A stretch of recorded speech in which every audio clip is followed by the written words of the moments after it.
আল্লাহ তাআলা আসরের নামাজের কসম খাইছেন, আবার হতে পারে না সময়ের কসম খেয়ে মানুষকে সময়ের মূল্যায়ন করতে নির্দেশ করেছেন।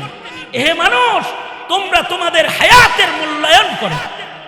আমরা এখানে যারা আসছি, আমাদেরকে যে আল্লাহ হায়াত দান করেছেন, এইটার মূল্যায়নের মাধ্যমে হয়তো আমরা জান্নাতে চলে যাব, আর অবমূল্যায়ন করলে ক্ষতিগ্রস্ত হয়ে দোজখে চলে যাব। যদি আমরা এর মূল্যায়ন করি তাইলে আমরা হব শ্রেষ্ঠ জান্নাতি মেহমান, আর যদি অবমূল্যায়ন করি তাহলে যেতে হবে দোজখের গর্তে, জাহান্নামের আগুনের ভিতরে। সুতরাং হায়াতের সময়ের মূল্যায়ন করো ভাই। কসম করে আল্লাহ তাআলা হায়াতের মূল্যায়ন করতে বান্দাকে নির্দেশ করেছেন। হতে পারে, কারণ এক সেকেন্ড হায়াতেরও অনেক দাম। এক সেকেন্ড হায়াতের অনেক দাম। এক সেকেন্ড হইতে পারে হায়াতটা, এইটার অনেক মূল্য, এটার অনেক দাম। জন্মের পরে যদি কোনো বাচ্চা এক সেকেন্ড হায়াত পায়, সে জান্নাতি বান্দা হিসেবে গণিত হয়ে যায়। মানে জন্মের পরে খালি কান্নার আওয়াজটা পাইছে আর মরে গেছে এক সেকেন্ড, কিন্তু এই এক সেকেন্ডের কারণে সে কাফনের কাপড় পাবে। বাচ্চা যদি মেয়ে হয় 5 কাফন পেয়ে যাবে, ছেলে হলে 2-3 কাফন পেয়ে যাবে। দ্বিতীয় নাম্বার, তাকে জানাজা দেয়া হবে, তাকে পুত পবিত্র করে গোসল দিয়ে তাকে মুসলিম জান্নাতীর আকৃতি, তাকে সুসজ্জিত করে তাকে জান্নাতের বাজার কবরস্থানে নবীর দলে নামায়া দেয়া হবে। বিসমিল্লাহি ওয়া আলা মিল্লাতি রাসূলিল্লাহ।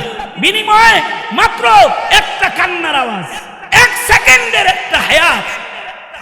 যদি এক সেকেন্ড হায়াতের মূল্য এত হয়, তাহলে আমার 50 বছরের মূল্য কত, আপনার 60 বছরের মূল্য কত, আরেকজনের 80 বছর হায়াতের মূল্য কত, আর 30 বছর 25 বছরের যুবক যুবতীদের হায়াতের মূল্য তাইলে কত? এই হায়াতের তো দাম আছে, এইটাকে অবহেলা করলে ক্ষতিগ্রস্ত। কারণ সেকেন্ডে সেকেন্ডে সবার হায়াত বরফের চাকার মতো ছোট হইতেছে, এটা কমে যাইতেছে।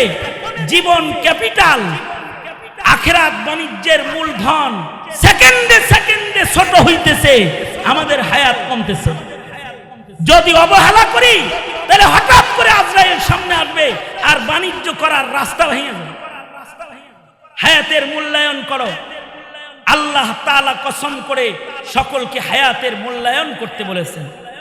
সবাই চায় হায়াত, সবাই বাঁচতে চায়, আপনারাও বাঁচতে চান। আজকে যদি কোনো কোম্পানি ঘোষণা দেয় হায়াত বড়ি বানাইছি, খাইলেই হায়াত বাড়বো, সব ভাত না খায় আমি বড়ি খাইবেন কিনা?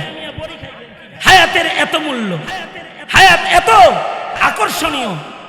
বুড়া থুরথুরা 98 বছর বয়স, হেরেও যদি জিজ্ঞান যে কি আরো কি থাকতে মনে চায়, সেও বলবে সেঞ্চুরিটা পুরা হইলে ভালো। অথচ চোখে দেখে না, কানে শুনে না, তার হাত কাজ করে না, তার পা কাম করে না, এরপরেও এই বুড়া থুরথুরা এইটাও বাঁচতে চায়। হায়াত এত আকর্ষণীয় এক বস্তু। কিন্তু আল্লাহর রাসূল সাল্লাল্লাহু আলাইহি ওয়াসাল্লাম সব সময় আরজালে উমর থেকে পানাহ চেয়েছেন। আল্লাহর রাসূল বলেছেন, এত লম্বা হায়াত আল্লাহ আমার দরকার নাই, যেই হায়াত আইলে চোখ কান নাক কান সব অচল হইয়া বিছনায় পড়ে থাকবো, এরকম হায়াত থেকে তোমার কাছে পানাহ চাই। আল্লাহর রাসূলের দোয়া আল্লাহ কবুল করেছেন। নবীজির হায়াত মাত্র 63 বছর, আবু বকরের হায়াত 63, উমরের হায়াত 63, ইমাম বুখারী রহমাতুল্লাহি আলাইহির হায়াত 63। তবে 63 বছরের হায়াতে আল্লাহর রাসূল মাত্র 23 বছরের মেহনতে আমাবর্ষার অন্ধকারের জাহিলি সমাজকে খায়রুল কুরুনের আলোক বাতি দিয়ে আলোকিত করে তারপরে কবরে চলে গেছেন।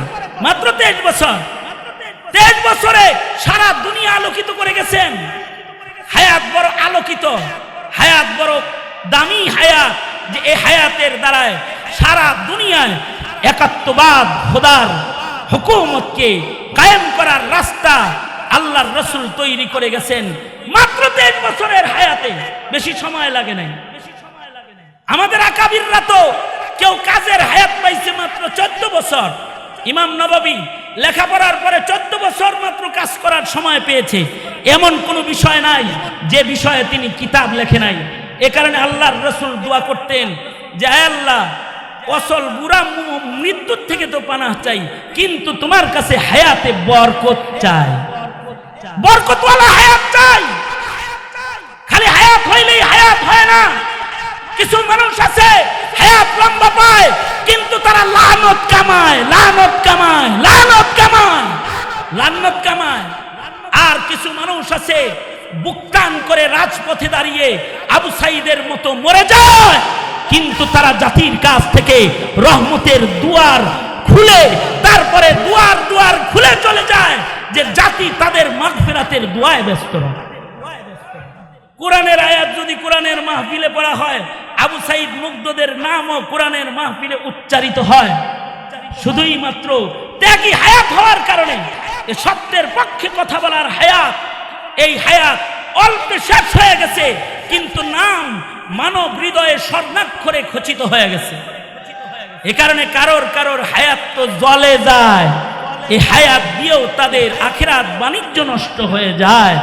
কিন্তু কারোর কারোর হায়াত ছোট হলেও তার দ্বারায় অনেক খেদমাত আল্লাহ তাআলা নিয়া তার হায়াতকে বা বরকত হায়াত বানায়। এ কারণে খালি হায়াত চাইেন না আল্লাহর কাছে যে আল্লাহ হায়াত দেন, হায়াত দেন, বরকত চাইবেন, বরকত। হায়াতের সবচেয়ে বড় বরকত হলো ঈমান। ইল্লাল্লাযীনা আমানু, সবচেয়ে বড় বরকতের নাম ঈমান। যার হায়াতে ঈমানদারি বুঝে নাই, ওর হায়াতের মূল বরকতটাই ও পায় নাই। দ্বিতীয় নাম্বার বরকতের নাম হলো নেক আমল। ঈমান আছে মুসলমান, কিন্তু নেক আমলের গুরুত্ব বুঝে নাই, ওর বরকতের আরেকটা দুয়ার বন্ধ করে রেখেছে। ও এখনো পর্যন্ত হায়াতের মূল বরকত পায় নাই। যারা হায়াতের নেক আমলের বরকতকে বুঝেছে, তারা সারা জিন্দেগি নেক আমল করেই কাটায় গেছে। গুনাহ করার মতো সুযোগ তারা জীবনে পায় না, গুনাহ করার টাইম পায় নাই। বৃদ্ধ বয়সেও তারা জিক্র আজকার, ইবাদত বন্দেগী আর হক হক্কানিয়তের ঝান্ডা বুকে নিয়ে তারা জাতির সামনে শেষ নিঃশ্বাস পর্যন্ত ত্যাগের মহিমায় মহামান্বিত চেয়ারে তারা বসে গেছেন। তারা হায়াতের মূল্যায়ন করেছেন নেক আমলের মাধ্যমে। প্রশ্ন হলো, তুমি কি তোমার হায়াতের বরকত ঈমান আমলের মাধ্যমে তালাশ করো? যদি তুমি তালাশ না করো, তাইলে তুমি ক্ষতির ভেতরে আছো। তুমি মরণের মাধ্যমে চিরস্থায়ী ক্ষতির দোজখে পড়ে যাবে। আর যদি তোমার ঈমান হয় ভালো, তোমার নেক আমল হয় ভালো, তাহলে তুমি মৃত্যুর মাধ্যমে দুনিয়ার ছোট হায়াত থেকে বের হয়ে জান্নাতের স্থায়ী হায়াতের ভেতরে চলে যাবে। আল্লাহু আকবার জোরে করে বলেন, স্থায়ী হায়াতের ভেতরে চলে যাবে। সুতরাং সিদ্ধান্ত নেওয়ার বিষয় এসেছে। তুমি কি শুধুই বেঁচে থাকবা ফেরাউনের মতো? তুমি কি বেঁচে থাকবা হাসিনার মতো? তুমি কি বেঁচে থাকবা হাসানুল হক ইনু আর মুরগি চোরা শাহরিয়ারের মতো? তুমি কি ওইরকম বেঁচে থাকবা নাকি? তোমার বেঁচে থাকতে হলে সিদ্ধান্ত নিয়ে বেঁচে থাকা দরকার। তুমি কি ক্ষতিগ্রস্ত হয়ে বেঁচে থাকতে চাও, নাকি সফল হয়ে মরে যেতে চাও?